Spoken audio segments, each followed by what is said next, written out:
j'aimerais arriver le soir des Pessah. On peut fermer la porte.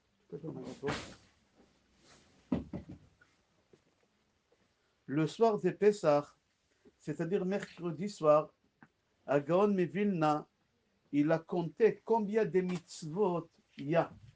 Est-ce que quelqu'un il a eu l'idée de compter combien de mitzvot on fait le soir des Pessah? Il y a beaucoup de mitzvot. Combien on fait? Tu as fermé la porte? Non, merci beaucoup.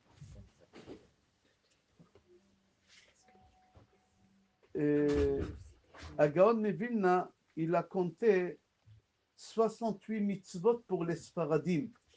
Sfaradim, on dit en français le pied noir, je ne sais pas comment on dit en français, marocain, tunisien, algérien, ripolitain, hein? Les Maghreb.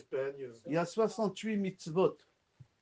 Les Ashkenazim, ils ont 64 mitzvot. Peu importe, 64, 68, c'est des dizaines de mitzvot le soir de Pessah. Des dizaines de mitzvot le soir de Pessah. Tous les mitzvot qu'on fait le soir de Pessah, ce n'est pas marqué dans la Torah. Si vous prenez les 68, il n'y en a que 2 qui ont fait dans la Torah. Les 66 autres, c'est que des midrabanan. Que midrabanan. Et c'est quoi les 2 mitzvot qui ont fait à Pessah, le soir de Pessah qui sont de la Torah? Les 2, c'est avec la bouche qu'on les fait. Les 2. La première mitzvah, Vehigadeta lebincha. C'est quoi Vehigadeta lebincha? Tu racontes à ton fils. C'est quoi raconter à ton fils? On va expliquer Be'ezrat Hashem. La deuxième mitzvah qu'on fait avec la bouche, c'est manger. Manger la matzah. Chaque juif, homme ou femme, ont l'obligation de faire les 2 mitzvot. Je répète, la première mitzvah, c'est de raconter la sortie d'Égypte. Et la deuxième mitzvah, c'est de manger la matzah. Les 2, c'est avec la bouche. Et c'est pour ça, cette fête, on l'appelle Pessah. On demande, ça veut dire P, la bouche. On fait les 2 mitzvot. Sar, c'est quoi Sar? On parle, on raconte et on mange. C'est les 2 mitzvot. Alors je répète, à Gaon Nevilna, il a calculé, il a compté 68 mitzvot pour les Sfaradim, 64 mitzvot pour les Ashkenazim. Et on va développer Be'ezrat Hashem ces 2 choses-là tout à l'heure. Mais avant de commencer, ça c'est un livre de Tisha B'Av. À Tisha B'Av, quand on s'assoit par terre et on pleure, ça s'appelle Kinot. Kinot, c'est des prières qu'on fait le soir de Tisha B'Av avec un air de... on pleure. Et regardez, une des Kina, que tout le monde dit, Ashkenazim, Sfaradim, la plus connue, elle s'appelle Alechem Eda Kedosha. C'est quoi Alechem Eda Kedosha Esh'al Mikem She'elot? Monsieur, je vous pose des questions. Manishtana Laila Haze Mikol Alelot. Ça vous dit quelque chose? Manishtana Laila, le soir de Pessah. On répète les mêmes mots le soir de Tisha B'Av. Madoua Belel Pesach Ochlim Matzot Umrorim. Pourquoi le soir des Pessah on mange les matzot et les herbes amères? Je continue. Madoua Belel Pesach Shulchan Aruch Besimcha. Pourquoi le soir des Pessah on dresse la table et ce soir on est assis en train de pleurer? Madoua Belel Pesach Shotim Kosot Bibracha. Pourquoi le soir des Pessah on boit les 4 coupes de vin et ce soir on est assis par terre? Madoua Belel Pesach Korin Tamid Agada. Pourquoi le soir des Pessah on lit la Agada avec les chants et ce soir on pleure? Madoua Belel Pesach Nigmor Tamid Halel. Pourquoi le soir des Pessah on fait le Halel et Tisha B'Av on pleure? Madoua Belel. C'est une chanson. Pourquoi le soir des Pessah et pourquoi ce soir on pleure? Pourquoi le soir des Pessah et pourquoi ce soir on pleure? Ça veut dire que Pessah et Tisha B'Av ils sont liés. C'est quoi le lien qu'il y a entre Pessah et Tisha B'Av? Mis à part ça, le soir de Pessah, le plateau des Seder, quand on fait le plateau des Seder, il y a un ordre. On ne met pas n'importe quoi. Imaginons le plateau des Seder, une montre. À 13h, on met là-bas l'os. Après, on met l'œuf. Après, on met à 19h, on fait les herbes amères. À 23h, on met la charosset. Au centre, on met les 3 matzot. Vous avez remarqué que le soir des Pessah, les matzot, ils sont bizarres. Ils sont rondes. Normalement, les matzot, ils sont carrés. Et pourquoi le soir des Pessah, les matzot, ils sont rondes? Et on sait que tout ce qui est rond, c'est un symbole de deuil. Et mis à part ça, dans le plateau, on met un œuf. L'œuf, c'est un symbole de deuil. Pourquoi le soir des Pessah, c'est un soir de joie, on fait des symboles de deuil? Les Marocains et beaucoup des communautés, à la fin d'un enterrement, les endeuillés, quand ils finissent l'enterrement, ils rentrent à la maison, ils mangent un œuf. On leur donne un œuf. Les Tunisiens, ils donnent des olives. Tout ce qui est rond, c'est un symbole de deuil. Il y en a qui mangent des pois chiches. On voit qu'ils traquent. Ils ont mangé des lentilles. Ils ont mangé des lentilles. Yaakov, il a fait des lentilles quand son grand-père il est mort. C'est-à-dire que quoi? Que tout ce qui est rond, c'est un symbole de deuil. Alors, si les matzot, le soir des Pessah, ils sont ronds, c'est un symbole de deuil, le soir des Pessah. On met un œuf. Quel rapport l'œuf avec Pessah? Quel rapport? C'est-à-dire c'est un signe, c'est un symbole de deuil. La question est, pourquoi le soir des Pessah, on fait des choses qui rappellent le deuil? Pour la simple raison que Pessah et Tisha B'Av, ils sont liés. Comment Tisha B'Av et Pessah, ils sont liés? Remarquez, prenez le calendrier juif et vous allez voir chaque fois quand le soir des Pessah il tombe, Tisha B'Av il tombe. Le même soir. Par exemple, cette année, Pessah il tombe mercredi soir et jeudi toute la journée, c'est le premier jour des Pessah. Si Chas Shalom, le Mashiach ne viendra pas d'ici Tisha B'Av, alors mercredi soir, on va être assis par terre et on va chanter la chanson que je viens de dire et le lendemain, on va jeûner toute la journée. C'est-à-dire que Pessah et Tisha B'Av, ils sont liés. Comment ils sont liés? Que c'est le même jour. Chaque année, c'est le même jour. Maintenant, pourquoi c'est lié? Pourquoi ils veulent te dire, n'oublie pas, dans quelques mois, si tu ne pries pas ce soir à Pessah comme il faut, on n'aura pas le Mashiach et tu seras amené à pleurer à Tisha B'Av. Pourquoi? Qu'est-ce qui se passe? Alors venez, on va mettre ça de côté, on va répondre tout à l'heure sur cette question. Pourquoi on fait lier Tisha B'Av et Pessah? Et on te rappelle le soir des Pessah que ça va être Tisha B'Av si tu ne pries pas comme il faut. Deuxième chose que je voulais faire, vous savez que Pessah, il est lié à Kippour. Pessah et Kippour, ils sont liés à la même chose. Qui c'est la première personne au monde qui a fait lier Pessah et Kippour? Rivka. Rivka, notre mère. Rivka, c'était la femme de Yitzhak. Et Rivka, elle a fait lier Pessah avec Kippour. Comment elle a fait lier Pessah avec Kippour? Je vais expliquer. Vous savez, à Kippour, si vous avez remarqué dans votre synagogue, il y a des gens où le Rav, il est habillé avec une tunique blanche. En yiddish, ça s'appelle kittel. Kittel. En arabe, ça s'appelle jlabia, gundura. Vous l'appelez comme vous voulez. C'est une robe blanche. On est habillé en robe blanche le jour des Kippour. Pourquoi le jour des Kippour, on est habillé en tunique blanche? Pour rappeler à Kippour, le Kohen Gadol, il était habillé qu'avec des habits blancs. Le Kohen Gadol, quand il rentrait au Kodesh HaKodashim, il était habillé avec l'habit blanc. Pourquoi le Kohen, quand il rentrait au Beth Amikdash, quand il était à Kodesh Kodashim, il était habillé avec les habits blancs? Pour la simple raison que le Kohen Gadol, quand il est au Kodesh HaKodashim, tout ce qu'il demande, Hachem il exauce. Je répète, à Kippour, le Kohen Gadol, quand il est habillé avec la tunique blanc, il est au Kodesh HaKodashim, tout ce qu'il demande à Hachem, Hachem il écoute. Comme ça c'est marqué à Kippour. Nous à Pessah, on est habillé avec la tunique blanc. Pourquoi? Parce que tout ce que les parents demandent le soir des Pessah, c'est exaucé. Les parents, ils font la bracha à leurs enfants le soir des Pessah. Tout ce que tu demandes à tes enfants le soir de Pessah, c'est exaucé. Alors nous, on est habillés avec la tunique blanche le soir de Pessah. Pourquoi? Parce qu'on est comme le Kohen Gadol au Beth Amikdash le jour de Kippour, c'est-à-dire Kippour et Pessah, ils sont liés. Kippour et Pessah sont liés. À Kippour, le Kohen Gadol, il est habillé en blanc et tout ce qu'il demande, c'est exaucé. Nous, les parents, on est habillés avec la tunique blanche le soir des Pessah. Tout ce qu'on se souhaite à nos enfants le soir des Pessah, ça va arriver. D'où on sait ça?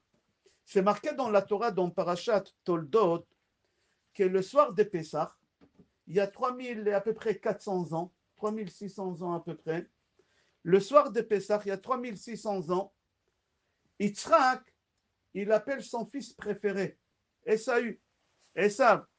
Et il dit à son fils, Esav, mon fils, ce soir c'est Pessah, va me préparer un repas, et comme tu me prépares le repas de Pessah, tu me la ramènes, quand je vais manger, je vais te faire une bracha, parce que tu es mon fils. Parce que le soir de Pessah, le ciel il s'ouvre et il y a la rosée qui elle tombe sur les enfants si le papa et la maman ils bénissent les enfants. Tous les soirs de Pessah, c'est comme ça, n'oubliez pas. Tous les soirs de Pessah, tout ce que les parents demandent à leurs enfants, alors Akadosh Baruch Hu, il exauce. Alors, Yitzhak, il dit à son fils Esav, et c'est marqué dans Parashat Toldot, mon fils, prépare-moi le soir des Pessah, le repas des Pessah, et comme ça, je te ferai une bracha. Parce que les parents qui bénissent leurs enfants le soir des Pessah, c'est exaucé. Qui a écouté ça derrière la porte? Rivka. Rivka, elle a préféré qui? Elle a préféré Yaakov. Alors il dit à son fils Yaakov, Yaakov, viens, viens, viens. J'ai entendu papa qui veut donner à ton frère ce soir les brachot. Il va lui donner des brachot. Je veux que toi, tu prends les brachot. Alors va chercher 2 boucs. Boucs, vous savez les boucs. Va chercher 2 boucs. Tu me les ramènes, je vais les faire la shrita et je vais préparer à papa un repas. Et comme ça, tu ramènes à papa. Papa, il est aveugle. Il va croire que c'est toi, Esav, et il va te bénir à toi. Et tous les brachot que les parents ils bénissent les enfants le soir des Pessah, ça marche. Yaakov, il a peur. Il était jeune. Yaakov Avinu, il dit à sa mère, maman, peut-être papa, il va me reconnaître que je ne suis pas un sale. Et au lieu de me bénir, il va me maudire. Qu'est-ce qu'elle lui répond? C'est marqué dans Parashat Toldot. Alay kelelatra béni. Je prends ta malédiction, mon fils. Va. Qu'est-ce qu'il fait le soir de Pessah Yaakov Avinu? Il va ramener 2 boucs. Il ramène à sa mère. Rivka, elle prend les 2 boucs et elle fait la shrita. Elle prépare à manger. Et Yaakov, il rentre chez son père le soir de Pessah. Et il dit à son père, papa, voilà, qu'est-ce que tu m'as demandé? Mange. Qu'est-ce qu'il fait Yaakov? Et qu'est-ce qu'il fait Yitzhak? Il mange. Quand il a fini de manger, il faut qu'il tient sa parole. Qu'est-ce qu'il a dit à son fils? Si tu me prépares à manger, il a dit à Esav, Esav, si tu me prépares à manger, je te bénis. Yaakov, il vient, il double son frère, et lui, il ramène à manger, et Yitzhak, il croit que c'est lui qui lui a ramené à manger, c'est Esav, et qu'est-ce qu'il fait? Il bénit Yaakov. Qu'est-ce qu'il bénit? V'iten lecha Elohim, les Marocains, ils ont l'habitude de dire ça. V'iten lecha Elohim, ital hashamayim, ומשמני הארץ ורוב דגן ותירוש עבדוך עמים וישתחוו לך לאומים וגבר לאחיך ישתחוו לך בנעימך עורריך ארור ומברכך ברוך. Des brachot, il lui a donné des brachot énormes à Yaakov. Quand il a fini de bénir Yaakov, Yaakov il a dit papa, finis le repas, vite, vite. Il a voulu qu'il y ait un Yitzhak qui finit le repas vite. Pourquoi il a fait ça? Yitzhak qui finit le repas, Yaakov qu'est-ce qu'il fait? En français vulgaire, on dit il se taille. Il se sauve. Pourquoi? Parce que qui il arrive, il entend derrière la porte qui? Esav. Il arrive avec les plats qu'il a préparés à son père. Yaakov, Achiatso Yatsa. Dès que Yaakov il sort, Esav il rentre. Alors Yitzhak il est aveugle, il ne voit pas.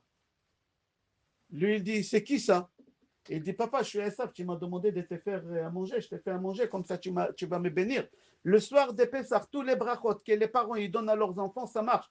Papa, tu m'as dit ce soir, c'est Pessah, prépare-moi à manger, je t'ai préparé à manger, assis-toi à manger. Qu'est-ce que son père il lui dit? Je ne peux pas manger. Je ne peux pas manger. Pourquoi?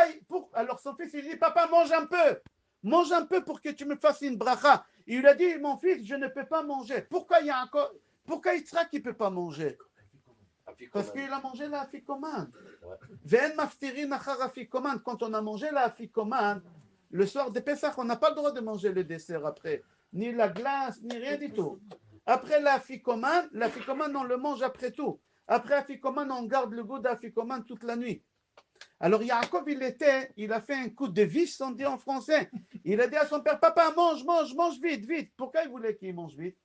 Pour qu'il ne bénisse pas Issa. Parce que s'il bénit Issa, c'est la 3e guerre mondiale. Il n'a pas voulu qu'il est dans les brachot.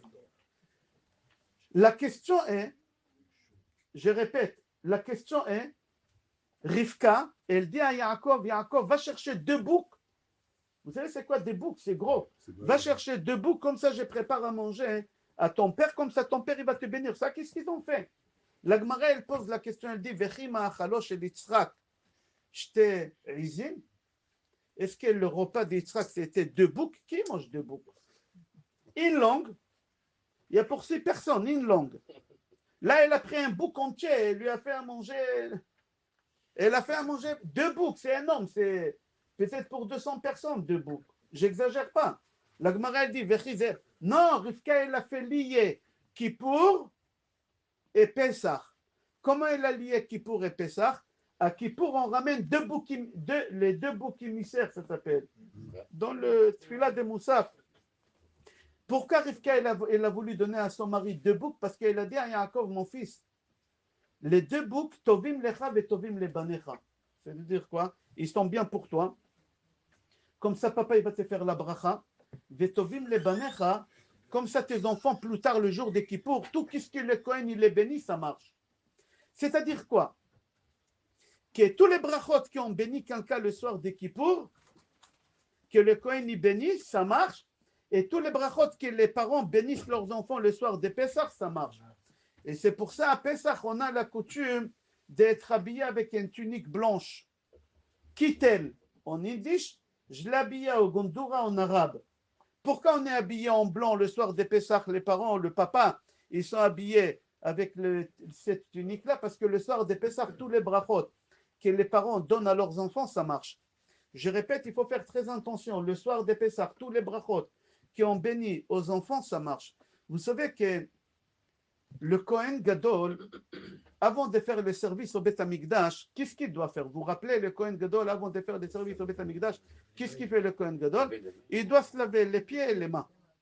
La halakha dit, nous on a l'habitude de prendre la douche avant Shabbat ou avant la fête. On prend toute la douche. Et si tu n'as pas le temps de prendre la douche, alors on te dit, la halakha, elle te dit, c'est marqué dans la halakha, minimum que tu dois te laver les mains et les pieds. Pourquoi les mains et les pieds? Pourquoi? Parce que tu deviens Kohen Gadol. Le soir des Pessah, tu deviens Kohen Gadol. Tout ce que tu vas dire, ça va marcher. Et le Kohen Gadol, quand il rentre au service, il se lave les pieds et les mains. Quand il a fini de se laver les pieds et les mains, qu'est-ce qu'il fait le Kohen Gadol au Beth Amikdash? Il allume le candélabre. Il allume la menorah. Toi, quand tu as fini de prendre ta douche, qu'est-ce que tu fais à la maison? Tu prépares à ta femme les bougies de Shabbat. Comme le Kohen, tu fais la même chose que le Kohen.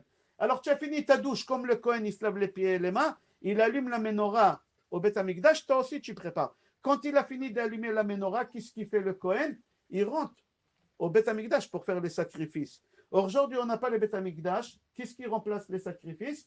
La prière. Alors tu vas à la synagogue faire la prière. La même chose, le soir des Pessah, on fait la même chose comme un Kohen au Beth Amikdash. Quand tu as fini la prière, qu'est-ce que tu fais? Tu rentres chez toi à la maison. Sur la route pour rentrer chez toi à la maison, il y a 2 anges qui t'accompagnent. À ta droite, il y a un ange blanc et à ta gauche, il y a un ange noir. Et ils t'accompagnent à la maison. Quand on t'ouvre la porte, si c'est ta femme qui elle t'ouvre la porte, et la table elle est dressée, et ta femme elle est joyeuse, et tout le monde ils sont sereins, et il y a la joie, il y a la simcha, l'ange noir, il met la main, l'ange blanc, il met la main sur ta tête, et l'autre main sur la tête de ta femme, parce qu'elle t'a ouvert la porte, et il dit le Shabbat abba, que ce soit comme ça toute l'année. La paix, la sérénité, l'amour. L'ange noir qui est à côté, il dit Amen. Il est obligé de dire Amen. C'est important. Maintenant, si Chaz Shalom, le mari rentre à la maison, la femme, elle boycotte, elle est fâchée, elle ne parle pas, la table n'est pas dressée, le plateau de Pessah n'est pas prêt. L'ange noir, il met la main sur la tête de Marie, la main, il dit que ce soit comme ça toute l'année, galère, dispute, boycottage. L'ange blanc, il est obligé de dire Amen. L'ange blanc, il est obligé de dire Amen. Ok, c'est comme le Kohen au Beth Amikdash. Quand le Kohen, il a fini de faire les sacrifices, qu'est-ce qu'il fait? Ils mangent. Quand ils mangent, qu'est-ce qu'ils font les Lévim? Ils chantent. Le travail des Lévim au Beth Amikdash, c'est de chanter. Ils prenaient l'œud, ils chantaient. Toi, Shabbat, qu'est-ce que tu fais? Quand tu as fini de faire Kiddush, tu t'assois, tu fais un motzi lechem minaret, c'est lechem apanim au Beth Amikdash. Tu t'assois, tu manges. Qu'est-ce que tu fais en plein repas de Shabbat? Tu chantes. Ki yesh mera Shabbat. À Pesach aussi, tu chantes. Echad mi yodeya, echad man ishtana. Tu chantes. Pourquoi? Comme au Beth Amikdash. Tout ce qu'on fait, c'est exactement comme Beth Amikdash. Le soir de Pesach, c'est la même chose. Pourquoi? Parce que tu deviens comme un Kohen. Et c'est pour ça, le soir de Pesach, on est habillé en blanc. Pourquoi on est habillé en blanc le soir de Pesach? Que ce soit le kittel, que ce soit le jlabia, le gandoura, parce que tu deviens Kohen Gadol. Tout ce que tu dis le soir de Pesach, maintenant, quand tu es assis le soir de Pesach à table, et ça se passe bien comme il faut, qu'est-ce qu'il fait Hachem? Regardez. Il y a des gens qui ont l'habitude le soir de Pesach lire la Haggadah. C'est-à-dire quoi lire la Haggadah? Chacun il a une Haggadah, on est 20, 30 personnes à table. Alors comment on fait? Chacun il lit une partie. Chacun il lit une partie, il traduit. Et on recommence comme ça toute la soirée, ça dure 1h30. Chacun il lit, il traduit, il lit, il traduit. Les enfants qui ont des chidushim, ils disent des chidushim. Est-ce que c'est comme ça qu'il faut faire? Non, c'est pas comme ça qu'il faut faire. La Haggadah, c'est pas une prière. Moi, je vous dis comment je faisais chez mes parents à la maison et comment on fait aujourd'hui chez moi à la maison. Qu'est-ce qu'on fait? On n'a pas la Haggadah à table. On n'a pas, chez mes parents, c'était comme ça aussi. Il n'y a pas la Haggadah à table. Et c'est comme ça qu'il faut faire. Comment la table? Il n'y a rien à table. À côté de la table, on a une petite table. Là-bas, on met le plateau. Le plateau pour faire et après prendre les 3 matzot et on casse et on dit etc. C'est tout. Mais la table elle est vide. Qu'est-ce qu'on faisait chez mes parents? Et je vais expliquer comment moi j'ai fait chez moi à la maison le soir de Pessah ou quand je pars quelque part, comment on fait à Pessah. Chez mon père, Zichrono Livracha, il achetait toujours veille de Pessah une centaine des animaux en plastique, des figurines, figurants en plastique. Il a acheté des centaines, ça coûte pas cher, 10 shekels, 4 euros, ça coûte une centaine de soldats, et il nous faisait toute l'histoire des Pessah avec des figurines. On commençait d'abord Dame, Tzfarda, alors il prenait le vin, il renversait, regardez du sang, et nous on était des enfants, on était tout excités, waouh, il y a du sang, voilà l'appeler du sang, partout il y a du sang. Et après Tzfarda, il faisait sortir les grenouilles, et après il faisait sortir les poux, et après les bêtes sauvages. Toute l'histoire de la Haggadah, il nous la faisait en sketch. Et après, tous les soldats, les Bnei Israël qui sortent, les soldats égyptiens derrière eux, et il y a la mer qui ne veut pas s'ouvrir. Alors ma mère, elle mettait là-bas une bassine en longueur comme ça, et la mer, elle ne veut pas s'ouvrir. On laissait, c'était 2 bassines, elle éloignait, et Bnei Israël. Toute l'histoire de la Haggadah, c'était un sketch qui durait 1 heure. Et la Haggadah, on ne l'ouvrait pas. On ne lisait pas Aman, Ishtana. C'est pas ça, c'est pas une prière de sort de Pessah. C'est marqué dans la halacha. Vechol amarbe lesaper bi'itziat Mitzrayim, areze meshubach. Et tout celui qui sait raconter l'histoire de l'Égypte, c'est encore mieux. Meshubach, c'est mieux que lire la Haggadah. Parce que la Haggadah, c'est pas une prière. C'est pas comme on fait à Rosh Hashanah. On prend la date et on dit et on mange. On ne prend pas la grenade et on fait une prière, c'est des prières. Les sésames. Non, ce n'est pas des prières, Pessah. Pessah, c'est raconter, c'est parler, parler, parler. Alors, chez mes parents, comment c'était à la maison tout le temps, on faisait un sketch le soir de Pessah. J'ai un copain qui habite à Pantin, c'est un Algérien. Il m'a dit, chez nous, les Algériens, c'est autre chose. Comment? Et lui, il fait ça jusqu'à aujourd'hui, parce qu'on a passé Pessah ensemble à Soustan. Je parle de ça, c'est un des premiers qui a organisé Pessah. On passait Pessah à Biarritz, Soustan, c'est dans les années 82, 84, 85. Il me disait, et je le voyais faire, il s'est habillé comme un bédouin, comme un bédouin. Il s'habillait, il se déguisait comme un bédouin avec le truc comme ça. Il prenait une sacoche, il prenait une manche déballée comme ça, comme un pèlerin. Il rentrait, il toquait. Son fils, il ouvrait la porte et il lui disait, qui tu es? Il lui disait, moi je suis un hébreu. D'où tu viens? D'Égypte. Qu'est-ce que tu as fait en Égypte? 210 ans des esclavages. Et là, le père et le fils, ils ont un dialogue devant toute la famille. Ça durait 25 minutes. 25 minutes, le dialogue, toute l'histoire de la Haggadah, le papa, et après il lui disait, viens manger le pain, le pain azim, le pain des pauvres, et viens, on va partager, comme c'est marqué dans la Haggadah. כל דכפין יתה ויכול, כל דצריך יתה ויפתח, השטח לשנה הבאה בארד ישראל. Benechon, viens manger, assis-toi avec nous, manger. L'année prochaine, on va se retrouver en Israël comme ça. Ma secrétaire à moi, à l'époque que j'avais, elle me disait qu'elle, Pessah, son père est pris ici chez nous à la synagogue. Il m'a dit, même lui aussi m'a confirmé. Quand je lui racontais, il y a 2 Shabbatot, il m'a dit, oui, on fait comme ça jusqu'à aujourd'hui. Il prie chez nous à la synagogue. Eux, ils font tout Pessah par terre. Il m'a dit, nous, les soirs des Pessah, la table du salon, on l'a fait sortir au balcon et on met par terre des matelas et on dresse la table, tout comme à l'époque, tout à l'époque, il n'y a pas la Haggadah. Et c'est comme ça qu'on fait Pessah. C'est marqué dans la halacha, Vechol, Amarbel, et Saper, et Beitziat, Mitzrayim, Arez et Meshubach, tout celui qui raconte. La halacha dit, Meir, qu'un papa, il a l'obligation de raconter à ses enfants. Si les enfants blabas, ils sont mariés, il n'y a pas d'enfant, tu es seul avec ta femme, le pauvre, il est avec sa femme, tu racontes à ta femme. Maintenant, si le bonhomme, il n'a pas de femme, elle s'est barrée chez sa mère, il raconte à lui-même, tu parles tout seul. Pourquoi? Il faut savoir, quand on raconte l'histoire de la Haggadah, c'est marqué dans le Zohar HaKadosh, Amar Rabbi Shimon. Rabbi Shimon, il dit, le soir de Pessah, quand tu racontes à tes enfants la Haggadah, quand tu racontes à toi-même la Haggadah, même les femmes qui sont seules, ils sont obligés de raconter à eux-mêmes l'histoire de la Haggadah. Pourquoi? HaKadosh Baruch Hu, il descend, et avec 22 000 malachim, chez toi à la maison, il écoute comment tu racontes l'histoire de la sortie d'Égypte, et il est fier de toi. Et il dit à tous les malachim, regardez les enfants, regardez mes enfants, comment ils font le soir de Pessah. C'est-à-dire que, imagine, ben Kodesh lechol, ben Or lachosher, ben Israël l'ami. Imagine, Trump, il te dit, je viens chez toi à la maison. Qu'est-ce que tu fais? Ouais, tu vas nettoyer la maison, tu vas changer les lustres, tous les ampoules grillées qui depuis longtemps tu ne les as pas changées. Tu vas préparer. Trump, il arrive chez toi à la maison, alors c'est la fin du monde. Akadosh Baruch Hu, Amavdil ben Kodesh lechol, Akadosh Baruch Hu, il vient chez toi le soir de Pessah à la maison. 22 000 malachim. Et il dit aux malachim, regardez mes enfants comment ils font le soir de Pessah. Et c'est quoi le soir de Pessah? C'est pas manger les tarfas. C'est pas ça Pessah. Pessah, c'est 2 choses. Je répète à Gaon Mivilna, il a compté tous les mitzvot qu'il y a à Pessah et tous les mitzvot. Le soir de Pessah, je parle. Le soir de Pessah, il y a 68 mitzvot pour les Sfaradim. Pour les Ashkenazim, il y a 64 mitzvot. Les 68 mitzvot, il n'y en a que 2 midéoraïta. Tout le reste, c'est midérabanan. C'est Chachamim, chaque année, ils ont rajouté.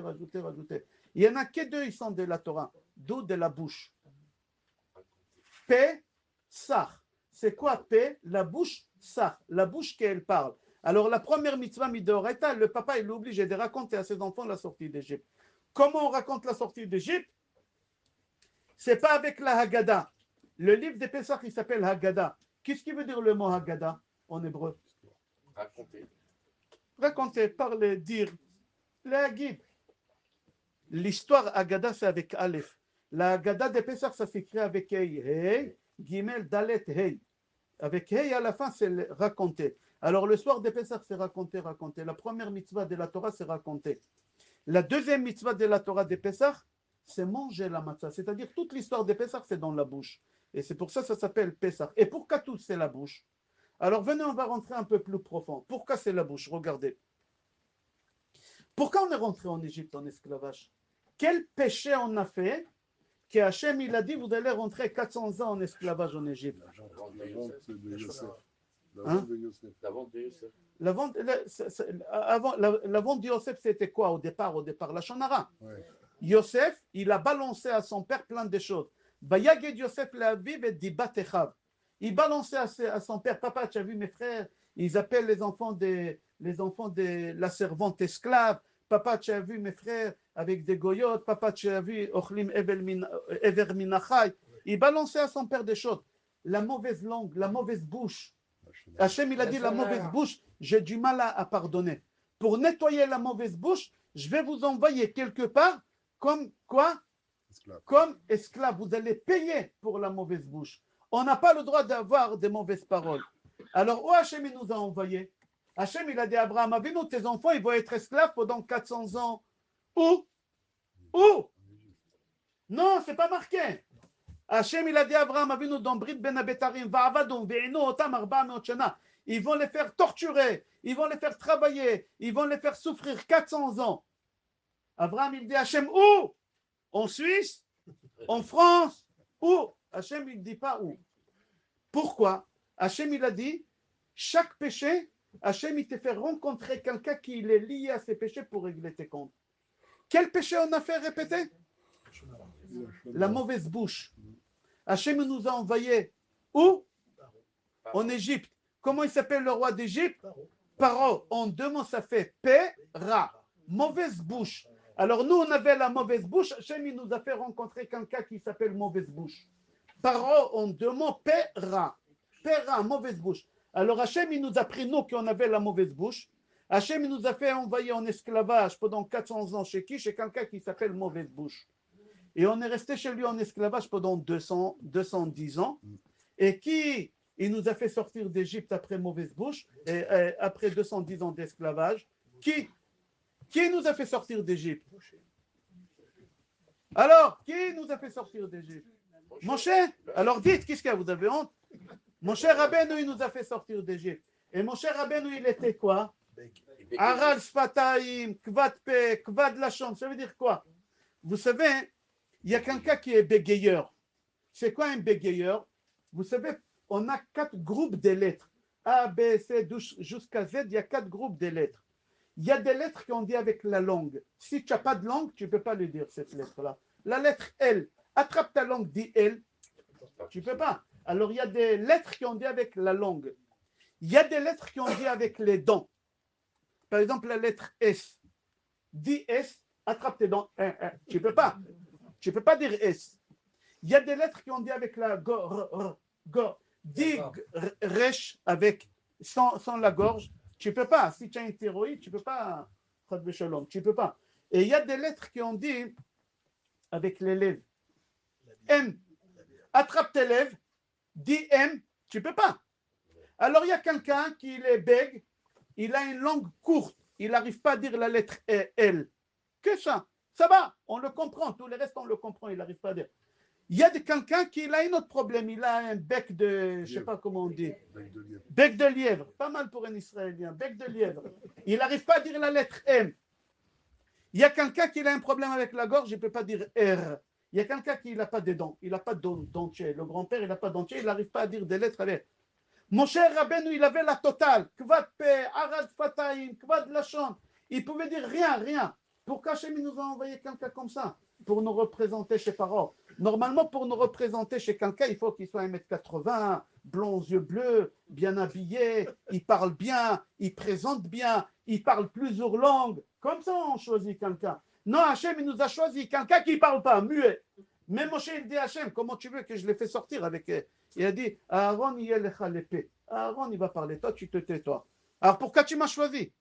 Pourquoi tu m'as choisi? Hachem, il a dit, parce que Béné Israël, ils ont fauté avec la bouche. Alors, moi, je vais les envoyer chez quelqu'un qui s'appelle Pera, Paro, Pera, qui a une mauvaise bouche. Eux, ils ont la mauvaise bouche. Sachez toujours, Hachem, il va vous faire rencontrer quelqu'un que vous méritez. Jamais dans votre vie, vous allez rencontrer quelqu'un que vous ne méritez pas. Si vous rencontrez quelqu'un, c'est Hachem qui l'a fait que vous allez rencontrer. Et il y a une raison pourquoi. Il y a une raison. Parfois, il y a des gens, ça sonne, je réponds. Oui, alors, pardon, Raph, c'est quand j'ai écouté le cours avec l'oreille, ça. Non, je dis, vous ne m'avez pas appelé pour rien, c'est pour que je vous dise une bonne journée. C'est pas pour rien que tu m'as appelé. C'est pas pour rien que quelqu'un t'a arrêté dans la rue, t'a demandé quelque chose. Il y a un message. Alors Hachem, il a dit au Béné Israël, il a dit à Abraham Avinu, je vais les envoyer dans un pays que je vais choisir. Hachem, il a choisi quelqu'un qui s'appelle Mauvaise Bouche. Et il a trouvé en Égypte, il y a un roi qui s'appelle Mauvaise Bouche. Si c'était en Suisse, on aurait passé en Suisse. C'était pas mal en Suisse. On aurait mangé du chocolat là-bas. Non, mais Hachem, il a trouvé en Égypte, il nous a envoyé en Égypte 210 ans d'esclavage.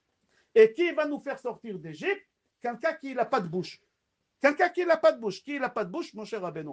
Alors, puisque tout l'esclavage, c'est à cause de la bouche, tout l'esclavage à cause de la bouche, alors, à Gaon Mevilna dit, il y a 60 mitzvot le soir de Pessah. Mercredi soir, on va faire 68 mitzvot. Tous, ils sont mis des Rabbanan, à part 2 qui sont mis de Horaïta. C'est quoi les 2 qui sont mis de Horaïta? Avec la bouche. Vigad talebincha et achilat matzah. Qu'avec la bouche. Pourquoi? Parce que tout autour de Pessah, c'est avec la bouche. Vous savez, quand Hachem il a créé Adam Arishon, Hachem il lui a donné une mitzvah. Une mitzvah. Adam Arishon, il avait l'âge de Iner. Hachem il a créé Adam Arishon vieux. Hachem il a créé Adam 25 ans. Chava, elle avait 20 ans. Il avait 25 ans, Adam Arishon. Alors, Adam Arishon, dès qu'il a créé, il a l'âge de Iner, Hachem il lui a donné une mitzvah. Quelle mitzvah Hachem il lui a donné? Il lui a dit, ne mange pas de l'arbre de la connaissance. C'est tout. Mangez, mangez. Pourquoi manger? Tout Pessah, c'est manger, manger. Hachem, il a créé le premier homme au monde et il lui dit, tu n'as pas le droit de manger. Pourquoi manger? Tout le temps manger. Hachem, il est autour des repas. Hachem, il pouvait dire à Adam Arishon, tu vas au jardin de Éden. Tu peux te promener partout à part là. Là, Hachem, il pouvait... Non, Hachem, il ne lui a pas dit ça. Hachem, il pouvait lui dire, tu vas tous les arbres qu'il y a ici. Tu peux les regarder. Celui-là, tu ne regardes pas cet arbre-là. Non. Hachem, il lui a dit la nourriture. Pourquoi? Quand Adam Arishon il a commencé sa vie, la première mitzvah que Hachem lui a donnée, c'est la nourriture.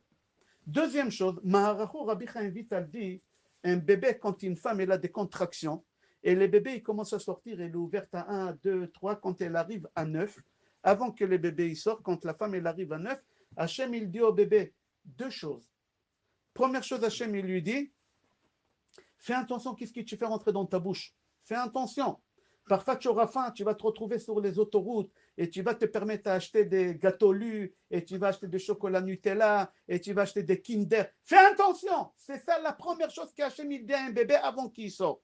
Fais attention, qu'est-ce que tu manges. La deuxième chose qu'Hachem lui dit, fais attention à toute la Torah. Comme ça, il dit, encore Hachem, il dit, on commence la vie avec des interdictions de la bouche. Pourquoi tout le temps c'est la bouche? Pessah, tout c'est la bouche. Adam Arishon, c'est la bouche. Un bébé, quand il vient au monde, la première chose qu'Hachem lui dit, fais attention, qu'est-ce que tu fais rentrer dans la bouche? Alors, Maharacho, en nom de Hari Akadosh, il répond, il dit, il faut que tu saches. Toujours, la nourriture, elle amène l'homme à fauter. Et surtout avec les femmes. Et surtout avec les femmes. C'est marqué dans la Torah, dans Parashat Azinu, je crois, c'est marqué là-bas, Vaishman Yeshurun Vaivat Shamanta Avita Kasita. C'est quoi? Vaishman Yeshurun, quelqu'un qui est rassasié, il n'a pas d'inquiétude, il ne s'inquiète pas. Pourquoi? Parce qu'il est rassasié, il ne sent pas la souffrance de quelqu'un d'autre. Un homme qui mange un repas, d'accord? Il est égoïste et sa femme lui dit, chérie, j'ai faim. Lui, il ne comprend pas. Tu parles de chinois pour moi. C'est quoi faim? Je ne comprends pas. Je ne sais pas c'est quoi avoir faim. Attends, on va manger ce soir. Quoi, on va manger ce soir? J'ai faim. Non, la nourriture, elle ramène à fauter. Et on a vu ça dans la Torah il n'y a pas longtemps. On a lu Parashat Zachor. Qu'est-ce qui est marqué là-bas? Quand Moshe Rabbeinu il est monté nous ramener l'étape de la loi, alors Hachem il dit à Moshe Rabbeinu, laisse l'étape de la loi ici. Ne les prends pas avec toi, l'étape de la loi. Moshe Rabbeinu, qu'est-ce qu'il fait? Il prend l'étape de la loi. Il descend. Hachem il dit, ne prend pas l'étape de la loi parce qu'ils font le veau d'or. En bas, ils fautent, ils font l'idolâtrie. Moshe Rabbeinu, quand même, il prend, il descend. Quand il descend, il voit quelque chose, il casse l'étape de la loi. Qu'est-ce qu'il a vu? Qu'ils font le veau d'or, mais tu savais. Quand il était en haut, il savait. Mais c'est marqué dans la Torah, deux mots que les gens ne font pas attention. Les gens ne font pas attention. Avant le veau d'or, mon cher Rabbeinu, il a vu quelque chose. Il a vu que les gens ils mangeaient et ils dansaient avec des goyotes. Mon cher Rabbeinu, il a dit, le veau d'or, il y a le pardon. Mais manger et après faire le veau d'or, ça, il n'y a pas le pardon. Manger avec une goya et après faire le veau d'or, il n'y a pas le pardon. Le pardon, il n'existe pas. Mon cher Rabbeinu, il a cassé l'étape de la loi. C'est-à-dire qu'à travers la nourriture, on était amené à faire quoi? À faire le veau d'or. Si on n'aurait pas mangé, on n'aurait pas fait le veau d'or. Dans un autre endroit, c'est marqué dans la Torah qu'on a fauté avec les goyotes de... J'ai oublié comment il s'appelle. Quand on est sorti d'Égypte, on a fauté avec des goyotes. Comment on a fauté avec? Ammon et Moab. Ammon et Moab, je ne me rappelle pas. Hein? Baal Peor, je crois. Je crois. Et qu'est-ce qui s'est passé là-bas? Comment ils ont réussi à nous faire glisser les bonnes femmes? Ce n'est pas parce qu'ils étaient blonds aux yeux bleus. Non, pas du tout. Ils nous ont donné à manger. Ils nous ont donné à manger. Et après qu'on a mangé, on a fauté avec. D'abord, ils nous ont donné à manger. Après, il a dit, tu vas, la tente là-bas, c'est ma maison. Viens avec moi à la maison. Et tous les Juifs, ils partaient avec la... À travers la nourriture, tu amènes à faire des péchés. Tu amènes à faire de l'idolâtrie. Et aussi Pourim. Il n'y a pas longtemps Pourim. Moi qui est 30 jours Pourim. Moi qui est 30 jours. Comment ça commence la Megillat Esther?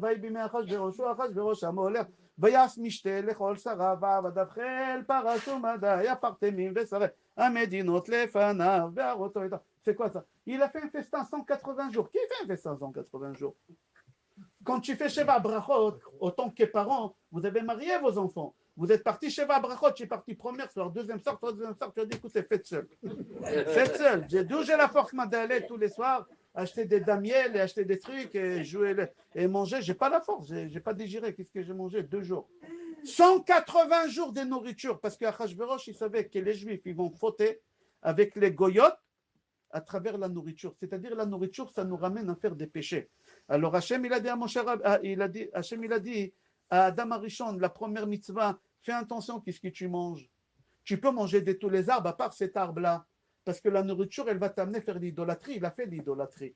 Adam Arishon, il a dit, comme le serpent, il lui a dit, Hachem, il a mangé de l'arbre, il est devenu Hachem. Il est idolâtrie grave. Et comme ça, etc. Alors la fête des Pessah, c'est quoi? C'est la nourriture. Pourquoi c'est la nourriture? Bezrat Hashem, on va développer. D'accord? Venez, on va avancer. Vous savez, quand on commence les Seder, on a 15 étapes. 15 étapes. Qui l'a instauré les 15 étapes? Kadesh, Urchatz, Karpas, Yachatz, Magid, Rochza, Motzi, Matzah, Maror, Korer, Shulchan, Oref, Tzapun, Baret, Hallel. Qui l'a organisé les 15? Rashi. Rashi, c'est lui. Qui l'a écrit la Haggadah? Il y a une machloket. Venez, on va dire c'est Moshe Rabbeinu. Il y en a qui disent il est la Zaken. Venez, on va dire Moshe Rabbeinu. Pourquoi j'insiste que c'est Moshe Rabbeinu? Qui nous a fait sortir d'Égypte? Qui c'est l'acteur principal des Pessah? Moshe. Lui, il a écrit la Haggadah. Il n'y a pas son nom. C'est comme tu me dis, il y a un film avec Alain Delon, avec Claudia Chiffon. Et ils ne sont pas dans le film. C'est les acteurs principaux, je ne sais pas comment on dit. Ils ne sont pas là. Moshe Rabbeinu, c'est lui, toute l'histoire des Pessah, c'est Moshe Rabbeinu, il nous a ouvert la mer et tout. Il n'est pas dans la Haggadah. Parce que Moshe, dites ça le soir des Pessah, posez la question. Pourquoi Moshe Rabbeinu, il n'est pas cité dans la Haggadah? Pour la simple raison que Moshe Rabbeinu, c'est lui qui a écrit la Haggadah. Moshe Rabbeinu, il a écrit la Haggadah et comme il était humble, il n'a pas écrit son nom. Il n'a pas écrit son nom, c'est ça la simple raison. Mais quoi? Rashi, il a instauré les 15 étapes. Venez, on va commencer. Kadesh, Kiddush, comme on a expliqué. Quand tu as fini Kiddush, qu'est-ce que tu fais? Tu fais Netilat Yadayim 1, 2, 3, 1, 2, 3, sans bracha, et après tu prends. C'est quoi Karpas? Karpas, en hébreu, si vous prenez le dictionnaire Karpas, c'est le céleri. Céleri. Dans la halakha, comment c'est marqué? Karpas, ce n'est pas obligatoire que ce soit des céleris, c'est toute chose qui est boré priya adama. Karpas, tu peux mettre une tomate. C'est boré priya adama. L'essentiel, c'est de faire boré priya adama. Tu peux mettre un morceau de pommes de terre. Les Ashkenazim, ils mettent des pommes de terre, ils ne mettent pas des céleris. Les Ashkenazim. Barre de fer, ça coûte cher les céleris. Ils mettent des pommes de terre. L'essentiel des Pessah, des Karpas, c'est boré priya adama. Alors pourquoi on met les céleris? Est-ce que quelqu'un peut me dire c'est quoi le mot Karpas dans la Torah? Pas en hébreu. En hébreu, Karpas, c'est quoi Karpas en hébreu? Céleri. Et pourquoi on met des céleris? Je vais expliquer. Mais le mot Karpas, on le voit dans la Torah à Purim. On a vu là-bas, c'est quoi à Purim? On a vu Chur Karpas ou Trelet Achuz Bechev Lebutz Ve'argaman. Le roi Achashverosh, quand il a fait le festin, il était habillé avec 5 sortes d'habits qui appartenaient au Kohen Gadol. Chur Karpas. Voilà, Karpas, c'est un habit. Chur, c'était la veste. Karpas, c'était la tunique. Karpas. Alors, Karpas, c'est quoi? C'est un habit. Alors, nous, qu'est-ce qu'on fait? On prend Karpas, que ça s'appelle le céleri, et on le trempe dans de l'eau salée et on mange. C'est quoi cette histoire? Je prends un habit, le soir des Pessah, je le trempe dans de l'eau salée et je le mange. C'est quoi ça? Il faut savoir que quand un bébé il pleure, et vous voulez savoir est-ce que le bébé il est malade ou il pleure parce qu'il est pourri gâté. Il y a des bébés pourri gâtés, ils pleurent pour que tu les prends dans les bras. Comment tu peux savoir s'il souffre, oui ou non? Alors tu prends les larmes et tu goûtes. Si les larmes des bébés ils sont salées, il a mal quelque part, il a des gaz, il a je ne sais pas qu'est-ce qu'il a un problème le petit. Il faut le ramener voir un pédiatre. Les larmes salées, c'est-à-dire il y a un problème. Si les larmes, ils n'ont pas de goût, il n'a rien du tout, il est pourri gâté, laisse-le. Il va s'endormir. Il va voir que tu ne fais pas attention, il va dormir. Alors, Yaakov Avinu, quand il a entendu que son fils Yosef, il a été dévoré par une bête sauvage, il a pleuré des larmes salées, ça lui a fait mal, son fils il est mort, son fils il est fait. Alors nous on prend les céleris et on les fait tremper dans de l'eau salée pour rappeler que Yaakov, notre père, ses enfants, ils ont pris la tunique qu'elle s'appelait Karpasim, qu'elle s'appelait Koutonet Passim, Karpasim, Koutonet, c'est quoi Karpasim? C'est quoi Koutonet Passim? Son père, il a acheté à tous ses frères une tunique blanche, blanche comme ça. À Yosef, il a acheté une tunique avec des rayures, avec des rayures. Le seul légume qui a des rayures, mesdames, quand vous nettoyez les céleris, il y a des rayures, vous enlevez, d'accord? Ça s'appelle passim, ça s'appelle passim. Alors, les légumes qui ressemblent le plus à une tunique, c'est le céleri. La tomate, elle n'a pas des fils comme ça. Et la pomme de terre, elle n'a pas des fils comme ça. C'est que le céleri. Alors, quand on prend le céleri et on trempe le céleri dans de l'eau salée, c'est pour rappeler que Yosef, on est rentré en Égypte à cause de Yosef. Alors, on commence la Haggadah de Pessah avec la vente de Yosef, avec la tunique de Yosef. Après, qu'est-ce qu'on fait quand on a fini Karpas? Qu'est-ce qu'on fait? Yachatz. C'est quoi Yachatz? On prend la matzah et on la coupe en deux, pas au milieu. Il faut la couper une grande partie qu'on va la garder pour Afikoman et une petite partie qu'on la laisse entre les deux. Il y a 3 matzot. On a expliqué pourquoi les matzot de Pessah ils sont ronds le soir de Pessah. Il y a 3 matzot. La première matzah, on l'appelle comment? Avraham. La deuxième, elle s'appelle Yitzhak. Et la troisième, elle s'appelle Yaakov. Quel matzah on prend? La plus grande morceau. Yitzhak, celle des milieux. Pourquoi on prend Yitzhak? Yitzhak, il n'a aucun lien avec Pessah. C'est lui qui est lié à Pessah, c'est Abraham ou Yaakov. Abraham, Hachem, il lui a dit qu'on va aller en esclavage. Alors Abraham, il est lié. Alors prends Abraham. Ou prends Yaakov. Yaakov, c'est lui qui nous a ramenés en Égypte. Vayared Yaakov, Mitzrayim, Shiv'im Nafesh. C'est marqué, il nous a ramenés en Égypte, c'est lui. Alors prends ou Abraham ou Yaakov. Non, on prend Yitzhak. Pourquoi Yitzhak? Ouvrez les oreilles et écoutez, comme ça vous répétez ça à table des Pessah Be'ezrat Hashem. Quand on était en Égypte en esclavage, c'était prévu qu'on reste 400 ans. On est sorti après 210 ans. Qu'est-ce qui s'est passé? Comment ça se fait qu'on est sorti après 210 ans? Hachem, il a dit à Abraham, Yitzhak et Yaakov, mes enfants, chacun il va me donner une lettre de son prénom et la valeur numérique de la lettre de son prénom, j'enlève l'esclavage. Abraham, il a dit à Hachem, Hachem, moi je m'appelle Abraham. Tu m'as rajouté la lettre Hey, Abraham. Alors, prends si tu veux. Hachem, il a dit non, tu es obligé de garder la lettre Hey. Pourquoi? Pour avoir des enfants. Un homme que dans son prénom, il y a la lettre Hey, il ne peut pas être stérile. Ça n'existe pas. Parce que la lettre Hey, il a la forme de ventre d'une femme. Et dedans, il y a encore un petit fœtus. La lettre Hey, c'est... Hachem, il a dit à Abraham, Avinu, tu es obligé de garder la lettre Hey, laisse béton. Laisse béton, pas toi. Yaakov, il a dit à Hachem, Hachem, prends tout mon prénom. Yaakov, 182. Prends. Moi, je m'appelle Israël. Velo יקרא עוד שמך יעקב, כי ישראל, כי שרית עם אלוהים ואדם. Tu t'appelles plus Yaakov, tu t'appelles Israël. Il a dit, prends Yaakov, 182. Hachem, il a dit, non, tu es obligé de garder le nom Yaakov. Alors, Yitzhak, il a dit à Hachem, moi, je te donne une lettre. Est-ce que quelqu'un ici, il sait comment Yitzhak, on l'a appelé à la Brit Mila? Quand on lui a fait la circoncision, on donne le nom au bébé. Comment on l'appelait? Pardon. Non? Yitzhak, bravo madame, mademoiselle. Ishak. C'est normal, elle connaît, c'est une Marocaine. Ishak. C'est marqué dans Tehillim 68, je crois, 69. Je ne me rappelle pas, c'est marqué dans Sefer Divrei Hayamim. Ishak. Yud, Shin, Chet, Kuf. Ishak. Yud, Shin, Chet. Yitzhak, il a dit à Hachem, prends la lettre Shin. C'est 300. Prends la lettre Shin. Hachem, il a dit, je vais prendre la lettre Shin, mais par contre, je te donne une autre lettre. Tzadik. Tu vas t'appeler Yitzhak. Rigoler, tu vas rigoler toute ta vie. Yitzhak. Alors, la lettre Shin, c'est combien? 300. 300. Hachem, il lui a donné Tzadik. C'est combien Tzadik? 90. 300 moins 90, 210. Alors, on est resté en esclavage que 210 ans. Grâce à qui? Grâce à Yitzhak. Alors, c'est pour ça qu'on prend la matzah d'Yitzhak. Pourquoi on prend la matzah d'Yitzhak? Parce que c'est grâce à toi qu'on est sorti d'Égypte.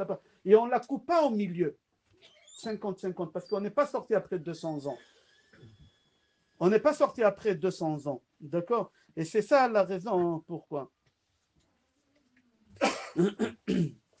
Venez, on va avancer. Pardon. J'aimerais vous poser une question. Le soir de Pessah, on dit Man, Ishtana, Laila, Zemikol, Alelot. Et le petit continue, il dit Shebechol, Alelot, Anochlin, Chametz, ou Matzah. Papa, tous les soirs, le petit pose 4 questions. Il dit à son père Papa, tous les soirs, on mange Chametz et Matzah.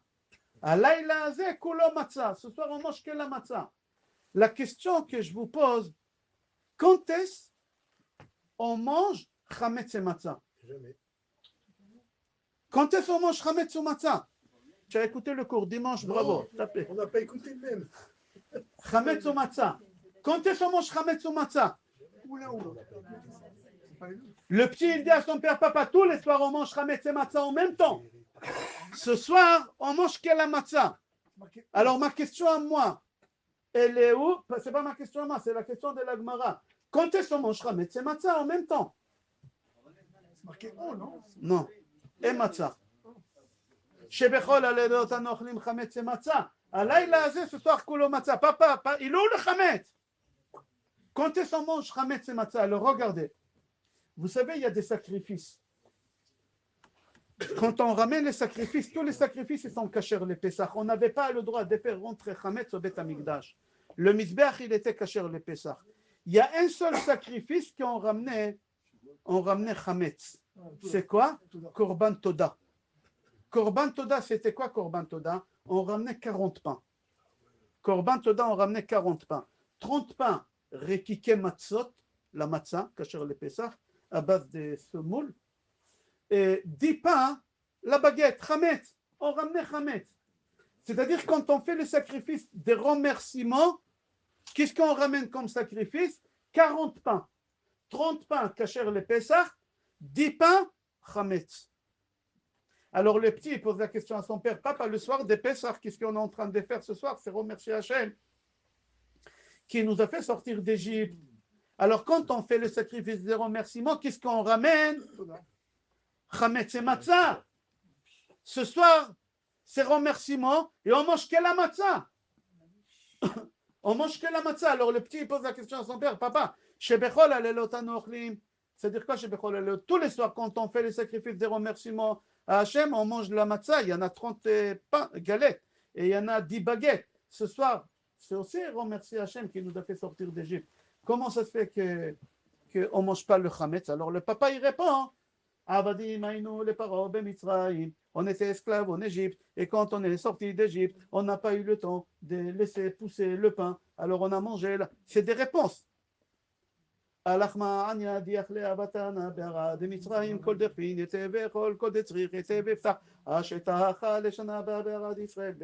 tout ça c'est des réponses, toute la Haggadah c'est des réponses sur les 4 questions. Mais je répète, la meilleure façon de faire le sort de Pessah, c'est pas lire la Haggadah. Mettez la Haggadah de côté, préparez-vous avant Pessah, apprenez l'histoire, achetez des figurines, faites des sketchs.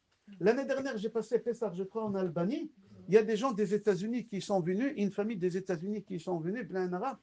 Ils ont fait une table, on était impressionnés, ma femme et moi, on a regardé, waouh. Le papa, il a ramené un vrai déguisement de paro, déguisement en paro, vous savez, le vrai déguisement, comme dans les films, je ne sais pas comment on les appelle, il a ramené un déguisement énorme. Et sa femme, elle était déguisée en Cléopâtre. Et les non, c'est vrai, c'était fait ça l'année dernière, c'était comme ça, ils ont pris une table énorme. Et les enfants, ils étaient habillés, je ne sais pas comment, la table, ils n'avaient rien. Comme je vous ai dit, de mes propres yeux, j'ai vu ça l'année dernière en Albanie, on a passé Pessah. Et le papa, il s'est déguisé comme dans les films. Il y a une film, je ne sais pas comment on l'appelle. Les 10 commandements, il était habillé. Et ils ont fait pendant presque 2 heures l'histoire de l'Égypte avec des sketchs. Nous, on a presque fini de manger. On était à la fin de la Haggadah et ils n'ont même pas fait encore. Ils ont commencé le repas. C'est ça le vrai Pessah. Mais chouba. D'accord?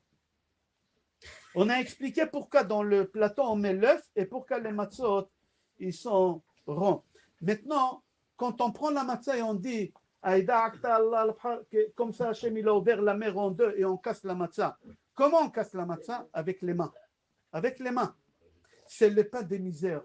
On l'appelle la matzah, quand on la coupe avec la main, ça s'appelle le pain des misères.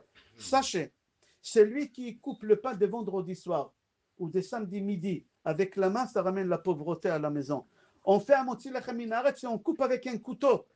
Quel le pain des misères on coupe avec la main? Quel le pain à l'achma ania? Voici le pain des misères. Le pain des vendredis soirs, il faut avoir un couteau, il faut acheter un couteau en argent. Ça ne coûte pas cher un couteau en argent. Vous pouvez le trouver en Israël chez Achim Haddad ou je ne sais pas chez qui. Pour 40 euros, 200 shekels, vous avez un couteau en argent. Ça ouvre les portes de la parnassa. Ça ouvre les portes de la richesse. Couper le pain avec un couteau. C'est quel le pain des Pessah, des misères, on coupe avec la main. C'est lui qui fait un motzi, qui coupe le pain avec la main, ça ramène, ça bloque la parnassa, ça ramène la pauvreté. D'accord? Shabbat, que Shabbat. D'accord?